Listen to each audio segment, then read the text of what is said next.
नमस्कार सभी बच्चों को और पीडब्ल्यू के इस अमेजिंग से प्लेटफॉर्म पर सभी बच्चों का स्वागत है। मेरा नाम है रिंकू कौशिक। उम्मीद करता हूं आप सभी स्वस्थ होंगे। अभी सीएसआर नेट का जून का जो पेपर है वो नजदीक खड़ा है। ठीक है, आपके पास लगभग 2 से 3 महीने का समय बचा हुआ है। काफी बच्चे सोच रहे हैं कि अभी अगर मैं प्रिपरेशन करना स्टार्ट करूं तो क्या मैं प्रिपरेशन कर सकता हूं सीएसआर नेट की। किन बातों को मैं ध्यान में रखूं कि मैं प्रिपरेशन करूं और मेरा एग्जाम निकल जाए। किन बातों से मेरे को दूरी बनाए रखनी है प्रिपरेशन के दौरान, क्योंकि मेरे पास 2 से 3 महीने का समय है। किन बातों पर अधिक फोकस करना है, किन बातों पर अधिक ध्यान देने वाली बात है, किन टॉपिक को पढ़ना है, कैसे पढ़ना है, ठीक है, टाइम का मैनेजमेंट कैसे करना है, टॉपिक कौन कौन से पढ़ने हैं, इन सब के बारे में आज का सेशन है। और तुम्हारे दिमाग में ये सवाल आते रहते हैं और उन्हीं सवालों पर बेसिकली आज का एक सेशन है। तो क्यों ना इस सेशन की शुरुआत करें। ठीक है, सीएसआर नेट की फिजिकल साइंस का जो आपका सब्जेक्ट है कि कैसे प्रिपरेशन करें। ठीक है, तो कुछ जनरल क्वेश्चन है।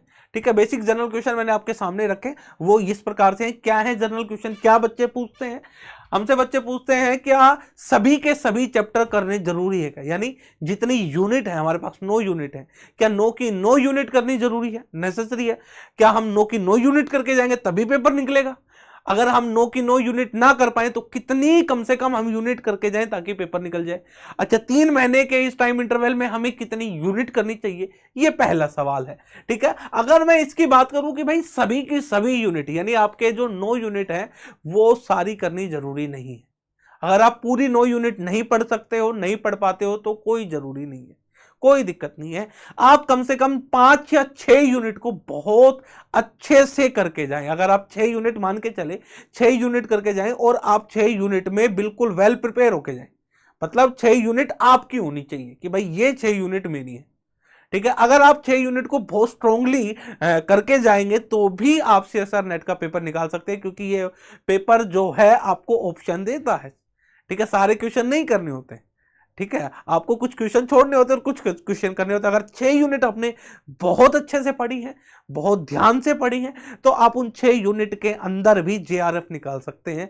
इतना ये पेपर आता है सीएसआर नेट का। अच्छा, जो बच्चा पिछले साल पेपर दिया जिसने, अब वो दोबारा पेपर लिखने वाला है, तो भाई वो तो कोशिश करे 9 की 9 यूनिट पढ़ के जाए, क्योंकि आपने पिछली बार का भी पेपर दिया, आपको आइडिया लग गया कैसे क्वेश्चन आते हैं।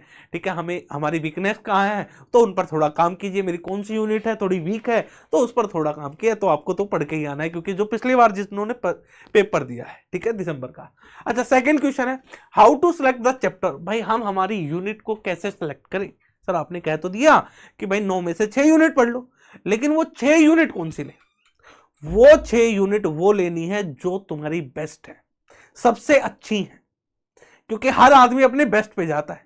अगर तुम अपने बेस्ट पे जाओगे तो आप अच्छा करके भी आओगे। ठीक है, समझ रहे हो ना? तो हर आदमी अपने बेस्ट पर ही जाना चाहिए। तो जो सबसे अच्छी आपकी यूनिट है वो आप ले सकते हैं। किसी बच्चे की एटॉमिक एंड मॉलिक्यूलर बहुत अच्छी है, ठीक है, क्वांटम मैकेनिक्स बहुत अच्छी है, थर्मोडायनामिक बहुत अच्छी है, ठीक है, ये यूनिट बहुत अच्छी है।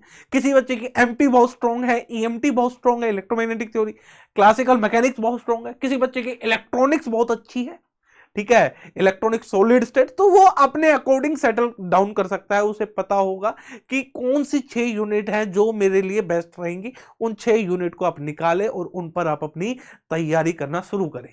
अच्छा, नंबर 3 पॉइंट की तरफ अपन आगे बढ़ते हैं, how to deal with backlog. ठीक है, हमारे जो पीछे के लेक्चर रह गए, ठीक है, पीछे की डीपीपीज रह गई, ठीक है, कोई हमारा चैप्टर रह गया, तो उनको हम कैसे क्लियर करें? ठीक है, देखो भाई ऐसा है, अगर आपके बहुत सारा काम इकट्ठा हो गया, मान लो आपको एक यूनिट पढ़ रहे थे, ठीक है, आप एक यूनिट पढ़ रहे हैं, प्रिपेयर कर रहे हैं, और आपके बहुत सारे क्या कहते हैं लेक्चर इकट्ठे हो गए। मान लो आप लेक्चर के साथ प्रिपेयर कर रहे हैं, वीडियो लेक्चर आप देख रहे हैं और एक यूनिट का वीडियो लेक्चर आपका प्रिपेयर हो गया, या फिर आप लाइव सेशन देख रहे हैं और आप लाइव सेशन में पीछे रह गए। ठीक है, उस यूनिट में मान लो आपके पास 20-25 जो लेक्चर है वो पीछे रह गए और पर डे आपकी 2 से 3 क्लास होती है, आपको टाइम नहीं मिल रहा। तो जो करंटली यूनिट चल रही है उसको अच्छे से करो, उसको अच्छे से करो। अगर आपके पास टाइम मिल पा रहा है तो पीछे की जो रह गई उनको फिर आप कवर कर सकते हो। ठीक है, ऐसा नहीं है एक आधी यूनिट अगर रह भी जाएगी तो कोई दिक्कत नहीं है। ठीक है, क्योंकि भाई अब टाइम नहीं बचा, क्योंकि आगे आने वाले समय में नंबर ऑफ लेक्चर इंक्रीज होंगे, डिक्रीज नहीं होंगे, प्रैक्टिस सेशन ज़्यादा होंगे, तो टाइम वैसे नहीं मिलने वाला। तो आप अपने आप को आप प्लान करें। देखो वो डिपेंड करता है अलग अलग बच्चे के, किस बच्चे की कितनी क्लास हो रही है उस पर डिपेंड करता है। ठीक है, किसी बच्चे की 2 क्लास हो रही है तो 1 क्लास वो बैकलॉग की ले सकता है, कोई दिक्कत नहीं है। किसी की डीपीपी बैकलॉग हो रखी है तो भाई क्लास के बाद रोज की 2 से 2 डीपीपी कम से कम पीछे की जो इकट्ठी हो रखी है उनको सोल्व करने की कोशिश करें। ठीक है, तो इस प्रकार से वो अरेंज कर सकता है, क्योंकि उसको पता है कि उसके पास कितना टाइम बच जाता है पढ़ने के लिए, कितना नहीं बचता, क्योंकि वो बच्चे टू बच्चे डिपेंड करता है। समझ रहे हो, ये डिपेंड करता है कि बच्चे टू बच्चे, यानी वो उसका इकट्ठा क्या चैप्टर इकट्ठे हो रखे हैं, डीपीपी इकट्ठी हो रखी है, बैकलॉग डीपीपी में लग गया, चैप्टर में लग गया, लाइव क्लासेस में लग गया, तो भाई वो डिपेंड करता है। तो आप अपने टाइम को थोड़ा मैनेज करें, पीछे के जो सेशन है उनको लेना स्टार्ट करें, अगर डीपीपी है तो उनको सोल्व करना स्टार्ट करें, टाइम टेबल बनाए, प्रॉपर टाइम टेबल के साथ स्टिक हो जाए। अगले भाई साहब अगले 2 से 3 महीने के लिए आप अपने टाइम टेबल को छोड़ के कहीं नहीं जाए। टाइम टेबल में जो लिखा हुआ है उसको उसके अकॉर्डिंग आप अपना पढ़ें। ठीक है, समझ में आई बात, तो उसको फॉलो करें। ठीक है, आपके पास समय बहुत कम है। ठीक है, और हमें रिजल्ट लाने के देखो अभी भी चांसेस हैं पूरे। अगर ईमानदारी से पढ़ोगे तो आपके रिजल्ट आ सकते हैं, पॉजिटिव रिजल्ट आपको मिल सकते हैं। आगे हम बढ़ते हैं। Is it mandatory to read standard books? देखो भाई, जो बच्चा अभी प्रिपेयर कर रहा है तो उसको तो क्लास के अंदर जो पढ़ाया जा रहा है उतना ही पढ़ना चाहिए, जो डीपीपी मिल रही है वही सोल्व करनी चाहिए। टीचर पर विश्वास रखो भाई। ठीक है, क्लियर है। और जो बच्चा पहले पढ़ चुका है, कोचिंग ले चुका, प्रिपरेशन कर चुका, फिर भी रह गया कुछ 2 नंबर से 3 नंबर से, तो हाँ, तो रेफरेंस बुक का यूज कर सकता है किसी भी यूनिट के लिए। अगर वो रेफरेंस बुक पढ़ना चाहे तो बिल्कुल पढ़ सकता है, उसके लिए वेलकम है, पढ़ो। बुक्स जो होती है वो पढ़ने के लिए होती है, बुक में ही सारा ज्ञान होता है और बुक से ही देख के सारी चीजें पढ़ाई जाती है, तो बुक पढ़ो, कोई दिक्कत नहीं है भाई, है ना। जिसको अभी आप प्रिपेयर करने लगे हो तो भाई आप भी, कोई बच्चा है कि भाई बुक से ज्यादा अच्छे से पढ़ पाता है, पहले भी बुक पढ़ी हुई है, तो हाँ बिल्कुल बुक उठाओ, उसके नोट्स बनाओ, शॉर्ट नोट्स बनाओ और उसके पीछे क्वेश्चन प्रैक्टिस दे रखे, क्वेश्चन प्रैक्टिस करो स्टैंडर्ड बुक के बिल्कुल करो, कोई इशू नहीं है। आगे बढ़ते, how to make short notes. अगला क्वेश्चन आ गया, सर शॉर्ट नोट्स कैसे बनाए? भाई मैं कोई एक किताब पढ़ रहा हूं या मैं कोई नोट्स पढ़ रहा हूं तो उसमें एक बढ़िया बात आ गई तो उसको लिख लो, एक फॉर्मूला आ गया उसको लिख लो, कोई क्वेश्चन सोल्व किया वो सोल्व नहीं हुआ, उसमें एक नया फॉर्मूला लग गया या नया कॉन्सेप्ट लग गया जो आपने पहले नहीं दिखा, उस क्वेश्चन को नोट डाउन करो, उसके सॉल्यूशन को नोट डाउन करो। यही तरीका होता है, जो आपको नहीं आता, जो बढ़िया बात है उसको लिखी जाती है। बच्चे क्या करते, सब लिख देते, अरे सब नहीं, ये शॉर्ट नोट्स है भाई। शॉर्ट नोट्स ऐसे होते हैं कि आप एक पूरे चैप्टर को आप एक पन्ने में लिख दो। पूरा चैप्टर पढ़ा आपने, मान लो एक यूनिट उठाई, एक यूनिट के अंदर 12 चैप्टर है, मान लो इलेक्ट्रोमैग्नेटिक थ्योरी नाम से आपने एक यूनिट उठाई ईएमटी की, उस बुक के अंदर 12 चैप्टर है, तो एक चैप्टर का कम से कम आपके शॉर्ट नोट 2 से 3 पन्ने में खत्म हो जाना चाहिए। 3 पन्ने के अंदर आपका पूरा एक चैप्टर का शॉर्ट नोट, यानी इस तरीके से लिखा हुआ है कि आपको वो शॉर्ट नोट पढ़ते ही आपको चैप्टर रिवाइज हो जाए कि हमने क्या पढ़ा था, क्या फॉर्मूले थे उसमें, एक क्वेश्चन अच्छा था जो डिफरेंट तरीके से सोल्व करना था, अप्रोच सिखा रहा था, कॉन्सेप्ट को क्लियर कर रहा था, उस क्वेश्चन को लिखो, फॉर्मूला आपको याद नहीं था उस फॉर्मूले को लिखो। तो यही नोट्स बनाने के तरीके होते हैं, जो याद नहीं है उनको लिखा जाता है, फिर उनको रिवाइज किया जाता है ताकि आप उन चीजों को बहुत अच्छे से सीख सके। जो आती है वो तो याद है, जो नहीं आती वही तो सीखना है, वही तो ध्यान में रखना है, पेपर के दिन वही तो काम आएगा, क्योंकि वही तो भूलते हैं जो नहीं आता।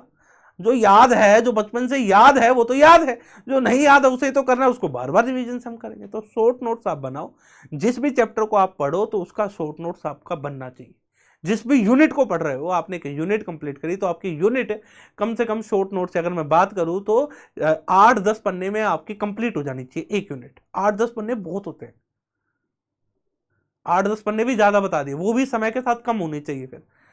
ठीक है, वो भी समय के साथ कम होनी चाहिए, क्योंकि जब बार बार रिवीजन करते हैं तो उनमें भी चीजें छटती चली जाती है। फिर लास्ट के दिनों में फिर हमारे पास 8-10 पन्ने टोटल होने चाहिए रिवीजन के लिए। ठीक है, समझ रहे हो। तो शॉर्ट नोट्स इस प्रकार से आप बना सकते हैं। अच्छा, is previous year question is important? बिल्कुल भाई, ये जरूरी है, इसके बिना कुछ नहीं, इसके बिना कुछ नहीं, ये बहुत जरूरी है। अगर कोई क्रिकेटर है, अगर वो प्रैक्टिस नहीं करेगा तो क्या होगा, फेल होगा। तो उसके लिए क्या जरूरी है, प्रैक्टिस। इसी प्रकार आपके लिए एग्जाम में क्या है, पीवाईक्यूज। पीवाईक्यूज आपके बाण हैं जो आप पेपर में चला के आने वाले हो। तो पीवाईक्यूज को बहुत अच्छे से देखो, उसको एनालिसिस करो बहुत अच्छे से और उनको बहुत अच्छे से पढ़ो। आगे बढ़ते हैं।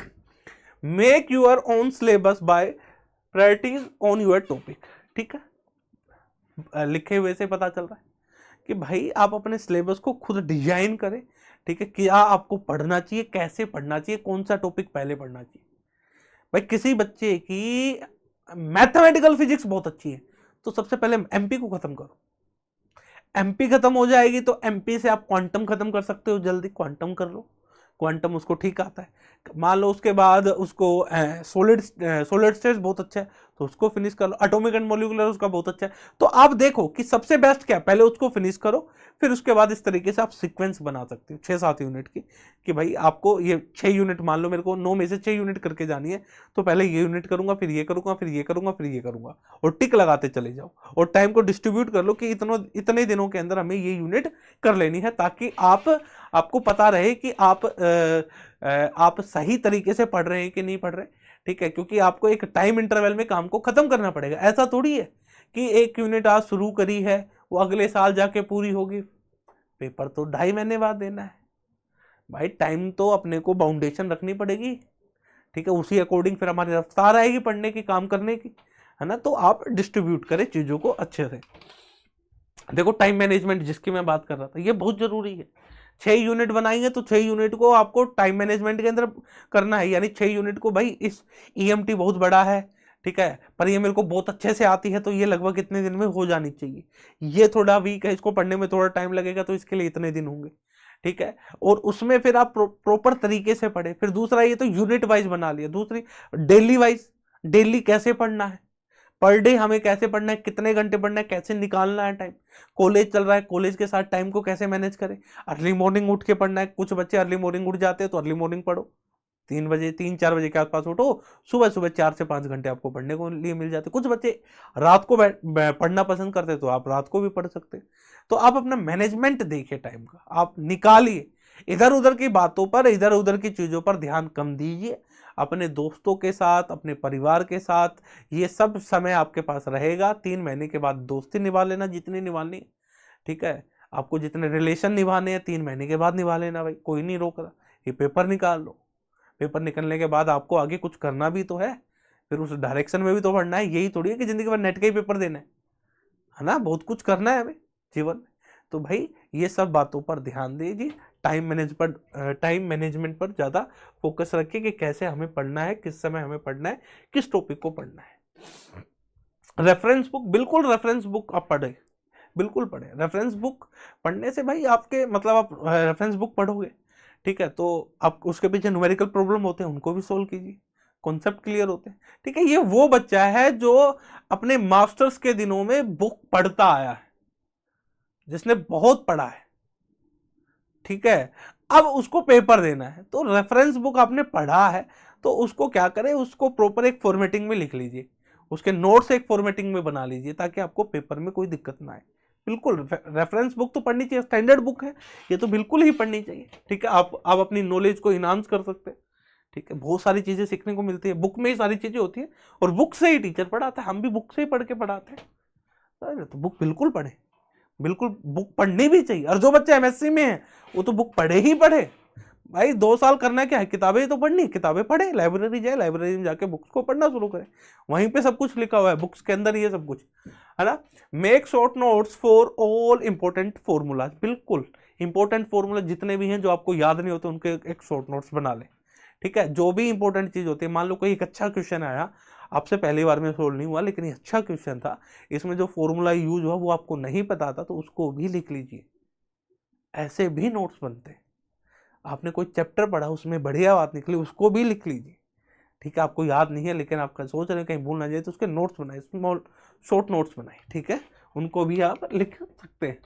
Self analysis about your preparation, देखो हर आदमी को पता होता है सत्य क्या है, हर आदमी अपने आप से वाकिफ है, हर आदमी अपने आप को जानता है। अगर कोई आंख बंद करके अगर कोई मूर्ख बनाना चाहे तो वो एक अलग बात है। सबको पता है कितना टाइम उसको पढ़ने के लिए मिलता है, कितना वो पढ़ रहा है और सबको पता है कैसी उसकी प्रिपरेशन चल रही है, क्योंकि आदमी स्वयं से झूठ नहीं बोल सकता, और जो स्वयं से झूठ बोल रहा है तो उसका तो हम कुछ कर नहीं सकते, उसका कोई इलाज नहीं है, उसका जीवन में कुछ नहीं हो सकता, क्योंकि सच्चाई यही है, आदमी स्वयं से कभी नहीं बोल सकता झूठ। और सबको पता होता है कि हमारी प्रिपरेशन कैसे चल रही है, कहाँ हमारा वीक पॉइंट है, कहाँ हमारी वीकनेस है, ठीक है। उन सब के बारे में आदमी को खुद को पता होता है, तो उनको दूर करे, उन पे काम करे, ठीक है। यही टाइम है अपने आप को प्रिपेयर करने का, प्रिपेयर कीजिए, ठीक है, फोकस होकर प्रिपेयर कीजिए। अगला नेक्स्ट पॉइंट क्या है, previous year question is must, बिल्कुल मस्ट है भाई, संजीवनी है ये, मैं संजीवनी बोलता हूं, संजीवनी बूटी है ये, ठीक है, पेपर को पार लगाने की यही संजीवनी है। तो भाई ये तो करके ही जाने हैं, पीवाईक्यूज तो हमें करके ही जाने हैं, ठीक है।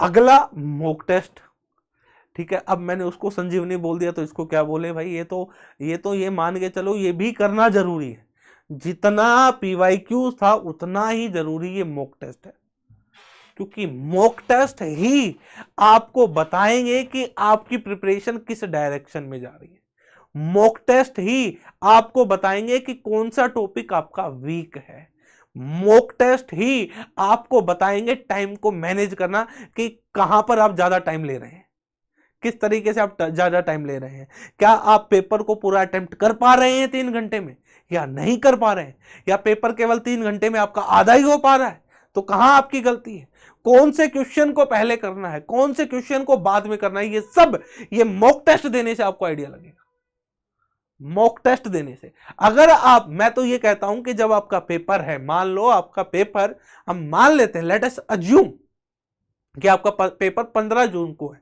हमने ऐसा माना है, कोई ऐसा नहीं है कि मान लो कि सर ने बोल दिया पेपर 15 जून को तो 15 जून को, नहीं, हमने ऐसा माना है, लेट अस अज्यूम आपका पेपर 15 जून को है, तो आप कम से कम ये मान के चलो 15 मई से रोज का एक पेपर देना शुरू कर दे, डेली बेसिस पर एक पेपर दे, मिनिमम 25 से 30 पेपर जरूर दे, मॉक टेस्ट यानी 25 से 30 जरूर दे, क्योंकि जब आप लास्ट के 30 दिन रोज का एक पेपर दे रहे होगे तो आप 3 घंटे सीट पे बैठोगे, और 3 घंटे आप पूरी जितना आपने सीखा उसको आप अप्लाई करोगे तो आपको पता चलेगा कि क्या फॉर्मूले भूल रहे हैं, कहां पर हमें दिक्कत आ रही है, हमारा टाइम है वो कहां खराब हो रहा है, हमें कौन से क्वेश्चन पहले करने चाहिए, वो सारा आपको वो बताएगा मॉक टेस्ट।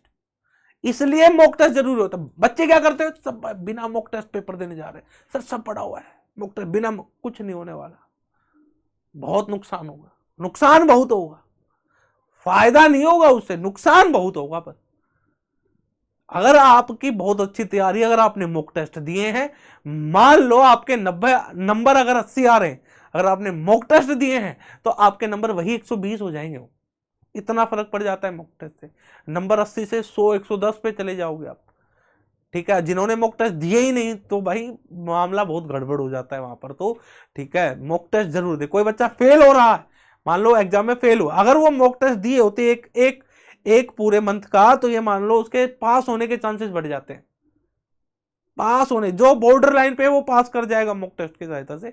मॉक टेस्ट हमारे इतने यूजफुल होते हैं, बच्चे हल्के में लेते हैं, हम भी आपकी उम्र में थे तो हम भी हल्के में लेते थे, लेकिन बाद में समझ में आया कि कितनी जरूरी।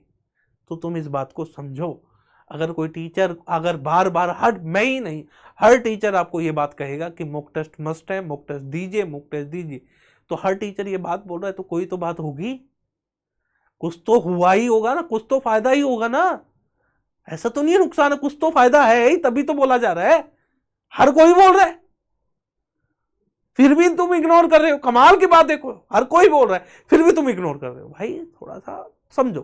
तो मॉक टेस्ट आपको जरूर देने हैं, ठीक है। तो यही आपके लिए सेशन था प्रिपरेशन के लिए, किस सर नेट फिजिकल साइंस के हम प्रिपरेशन कैसे करें, किन बातों पे हम थोड़ा सा ध्यान दें, तो आपके सामने इन बातों को डिस्कस किया है।